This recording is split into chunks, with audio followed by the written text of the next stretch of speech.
Hello అండి, welcome to Shanni fashion. ఈరోజు ఏదైనా సూపర్ ఇయరింగ్ కలెక్షన్స్తో మీ ముందుకు వచ్చేసానండి. కింద వచ్చేసి డ్రాప్స్ లాగా ఉన్నటువంటి ఇయరింగ్స్ అండి. Red colour drops, blue and green colour డ్రాప్స్తో తీసుకొచ్చేసానండి. ఇయరింగ్స్ మాత్రం సూపర్ ఉన్నాయండి. కలెక్షన్ మాత్రం డైలీ వేర్ పెట్టుకోవడానికి చాలా బాగుంటాయి. 2 to 3 grams and 5 grams 6 grams దాకా తీసుకొచ్చానండి. లైట్ వెయిట్ కలెక్షన్లు అయితే చాలా బాగున్నాయి.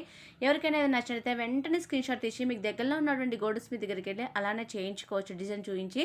అండ్ మా వీడియో ఎవరైనా ఫస్ట్ టైం చూసినట్టు ప్లీజ్ అండి సబ్స్క్రైబ్ చేసుకోండి. సబ్స్క్రైబ్ చేసుకున్న తర్వాత పక్కన ఆల్ అని బటన్ ఉంటుందండి. దాన్ని ప్రెస్ చేయడం మాత్రం అస్సలు మర్చిపోవద్దు. ఎందుకంటే నేను ఏ వీడియో పెట్టినా వెంటనే నోటిఫికేషన్ మీ వరకు రావాలంటే ఆల్ అని బటన్ మాత్రం తప్పకుండా ప్రెస్ చేసి ఉండాలండి. అండ్ గోల్డ్ కలర్ బీడ్స్ తోటి, వైట్ కలర్ పియర్స్ తోటి చాలా బాగున్నాయండి కలెక్షన్ మాత్రము. కిడ్స్ వేర్కి అయితే కొంచెం బయటికి ఎక్కడికైనా వెళ్ళినప్పుడు పెడితే మాత్రం బాగుంటాయి. బట్ జాబ్ చేసే వాళ్ళకి కానీ, హౌస్ ఉమెన్స్ కానీ ఇంట్లో పెట్టుకోవడానికి మాత్రం సూపర్ ఉంటాయండి కలెక్షన్ మాత్రము. నాకైతే ఇది బాగా నచ్చేసిందండి. మొత్తం పియర్స్ తోటి వచ్చేసి కింద గ్రీన్ డ్రాప్ వచ్చేసి అంటే హియర్కి ఫుల్ అవుతుందన్నమాట. అలా ఉంది కలెక్షన్, చాలా బాగుంది. అండ్ మా వీడియోని చూసినందుకు థ్యాంక్ యూ సో మచ్ అండి. బాయ్.